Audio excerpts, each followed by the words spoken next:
movement is very nice. Stretch your body very well, Athira. Now let's start. Firstly, free your legs, then swing your arms front and back with full swing. Then breathe through your nose, not through your mouth. Yes, that's it. Exactly. அப்படியே continue பண்ண அவ்வளோதான்.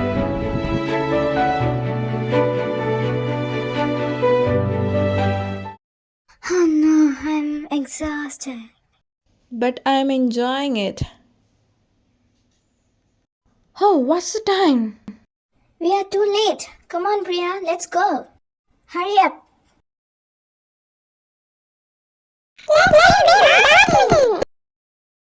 Oops, sorry guys. Today I'm busy. Let's pay tomorrow.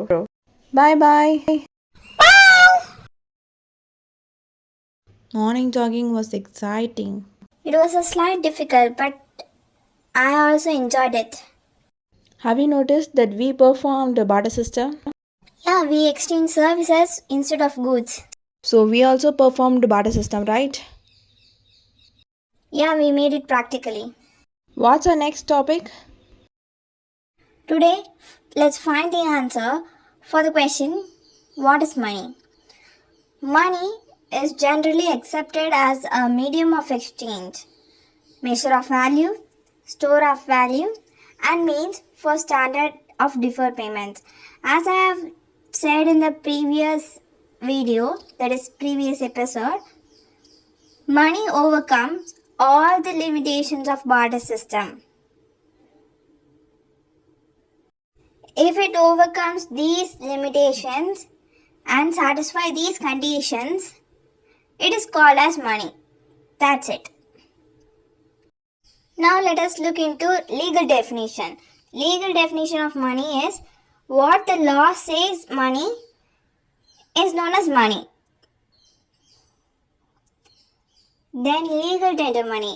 In legal money, there are two types of legal tender money and non-legal tender money. Legal tender money, which the law says is money. That is, legally we can exchange this money for our transactions and for our trading purpose.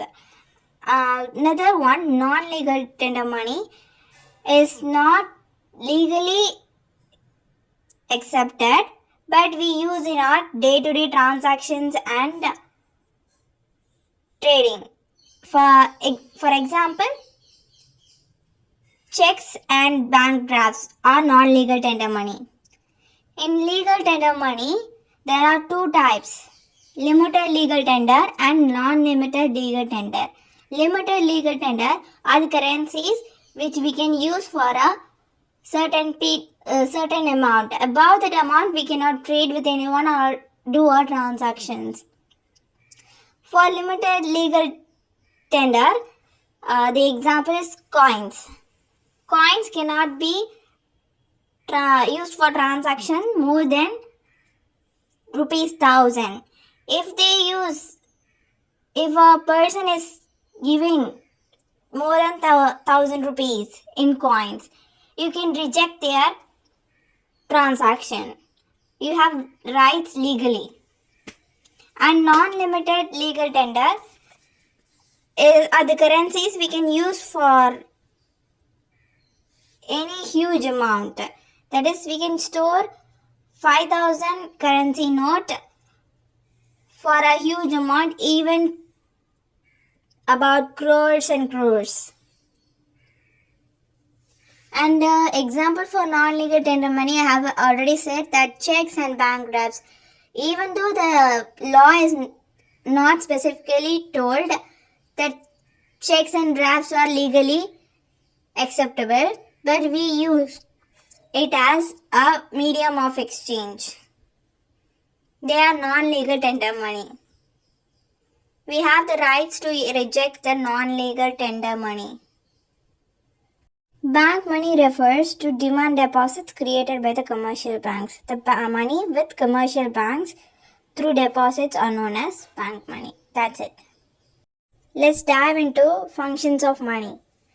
Here there are two types of functions, primary and secondary functions.